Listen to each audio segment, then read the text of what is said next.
heavy winds, and a lot of them were during that time. Other than that, there's nothing unusual about our activity. We don't have the fire department here. He's done some kind of a study or something. Do we have his report? No. Somebody coming? Mike. Hello, Mike. Sorry. He just likes to make him friends. Okay. Video camera recordings of the Board of Trustees meetings. I don't know if anybody's looked, but we've not been on YouTube for the last 3 meetings because we're trying to figure out how to do it, but we're going to do that.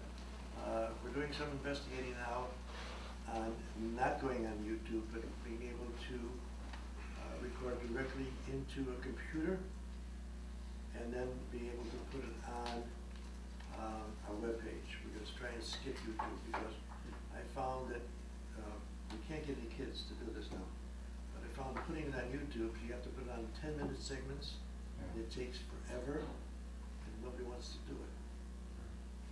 So we're doing some investigating. Bruce is really, and Susie is putting a lot of work into this thing, and I think by the next, Bruce, why don't you give us a quick summary? Well, we're just looking at a couple of options with that particular camera. We may have to purchase either a hard drive for it or another accessory that'll allow us to record directly from the camera to a computer, and then we could upload the file. It would just be one big file to the to Impact Productions, I think they're called, that manage our web page, and they could take it there and put it right onto the web page instead of linking it to YouTube. Yeah. YouTube is a 10-minute segment. It just takes forever to go on. And this is the way we can do the whole thing. We don't have to have this on the world to see it. It's just for our webpage. So if anybody wants to see it, we can go right to the webpage. And we will be putting the last 3 meetings on YouTube or on the webpage as soon as we figure out how to do it. Susie and I will work on that tomorrow. So I just thought you'd let you know. Yeah. But we do have to buy another piece of equipment for the camera. It's not that much, but we're going to do that. I just want to remind you that next meeting, we're going to have a public hearing on the police department. Please try to be here by 7:30. Okay. Center for Rich Living, request for grant for $5,500. We talked about it last week. Here's from Center for Rich Living. Why don't you just identify yourself? Hi, I'm Harriet from the Center for Rich Living. You want me to say a few words? Or? May we have your name? Harriet Levy. I'm Executive Director at the Center for Enriched Living. Thank you very much. Yeah. Should I say? Whatever you'd like to Oh, say. okay. Well, first of all, I'm grateful to the Village of Riverwoods because you have been very generous donors to the center. We're a nonprofit located just spitting distance down the road. We have about 450 members who come to the center. Many of our adults are low income.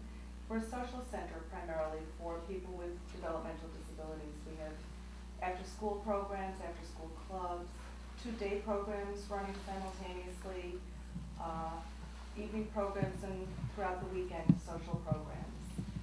And many of our adults who live in residential facilities get about $30 a month to spend for social activities and clothing and toothpaste. So they are our lowest income, and we provide scholarships. And actually tomorrow night is our agency night, so we have a low-income agency night at the center.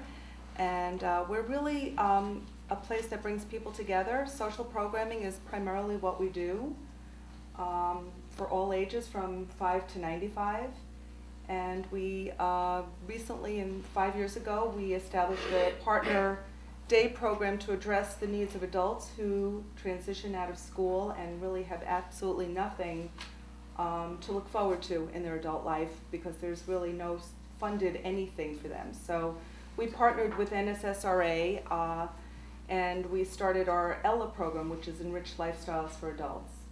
And 5 years later, we're almost capped. I think we're pretty much capped in that program at 20 participants a day. And then we started a second day program last summer, which has about 25 participants all told. There's a great need for day programming. Adults are graduating school. There's few choices for them. They're unemployed, underemployed, unemployable, and these day programs are really meant to sustain and hone those skills that are so important to them, to be independent, to be as self-sufficient and have as good a quality of life as they possibly can. So Village of Riverwoods has been very generous the last few years, and we look forward to this future support. And I know there were some questions, so I'm happy to answer any questions that you may have. Anybody have any questions? I'll ask. I'm the board representative to the NSSRA, and I know that the cooperative program that you have with the NSSRA does not have a Riverwoods residents preference. You don't take that into account, whereas generally with NSSRA programs, they do that.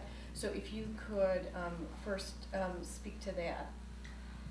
Because it's a partner program, the center accepts everyone wherever they live. We serve 59 communities. We're in Cook and Lake counties.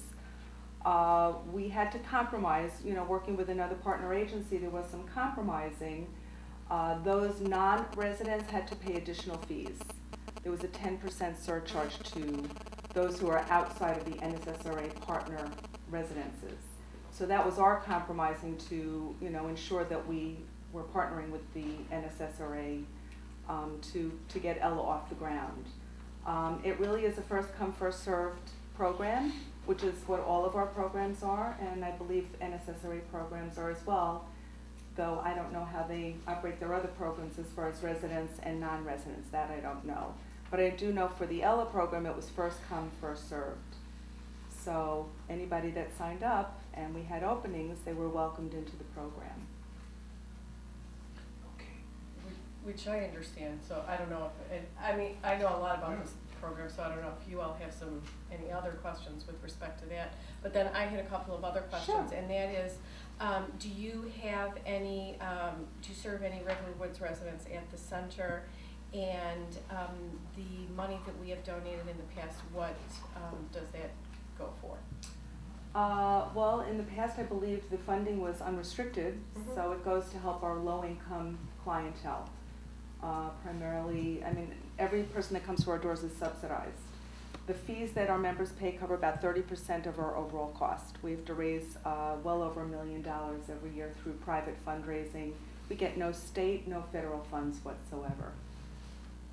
The other part of the question? Do you service any Riverwoods residents? We have, actually I ran a report. We have, in the Deerfield Riverwoods area, we have about 22, 23 families.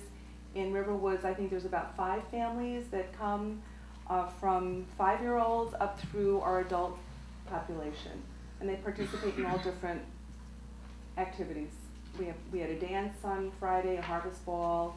We have Fun Factory for the younger ones. We have summer camp. There's a number of programs that they attend throughout the week. Anybody else have any questions?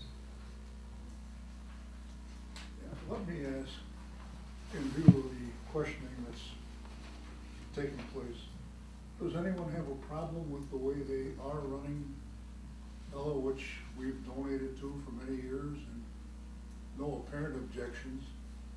I'm wondering if anybody feels there's a problem now. Well, we'll find out when we look. Well, that's what I'm asking about before we get into Right. it.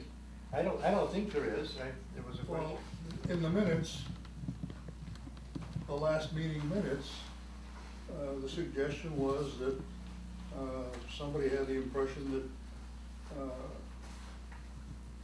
the organizations that we donate to cater to Riverwoods residents, and I don't agree with that. I agree. Nor do I agree with that philosophy. I And I'm trying to get it out in the open for discussion, if in fact it merits a discussion. I don't think it merits a discussion, and I would like to move that the village donate $5,500 to the center. Second. So let her finish. Yeah, well, I just.